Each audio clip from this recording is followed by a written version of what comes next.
So, Steve, last week while everyone was focused on the Supreme Court and the constitutionality of the president's health care law, the Senate Budget Committee was running some numbers on its cost. What did they find, Steve? Well, this is an important element to the debate that's been overlooked over the last couple of months as we've debated the constitutionality of Obamacare, about whether it will actually pay for itself or whether it will add to the deficit. And as you know, Jason, back when this was being debated in 2009, the president made consistent claims that this would actually reduce the deficit. What the Senate Budget Committee did is they reran all the numbers using numbers from the federal Medicare and Medicaid program offices, and they found that the cost, once you adjust how much revenues come in each year versus how much spending goes out every year from the new program, that the costs are probably going to be about 3 times higher than the Obama administration originally projected, and that this will blow a big hole in the budget.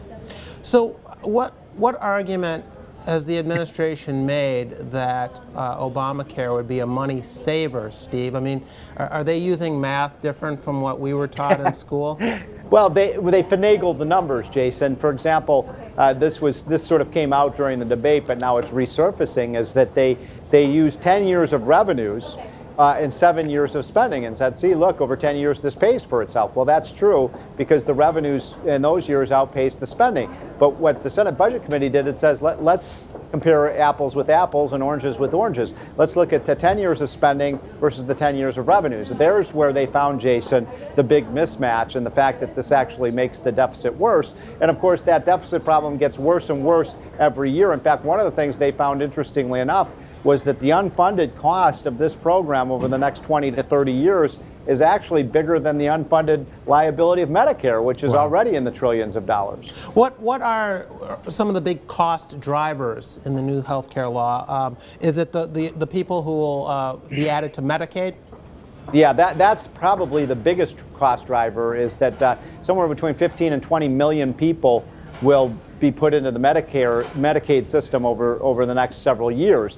Medicaid is an extremely expensive program. It's not a very effective program for providing health care, but it's extremely expensive for both the federal government and the states.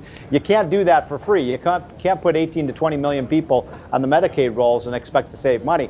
The other thing that it does is it provides subsidies for what are called the insurance exchanges, so that a family, even with an income up to 400% of the poverty level, can get a taxpayer subsidy for buying insurance. This is the way they expand the number of people who are insured. That comes with a hefty price tag as well. And when you add those two things together, Jason, you have exploding costs. I know you spoke with Senator Jeff Sessions, who's on the Senate Budget Committee, and he speculated that this is one of the reasons that we haven't had a budget out of the Senate in so long a period of time. Yeah. Is it related to this Obamacare discussion?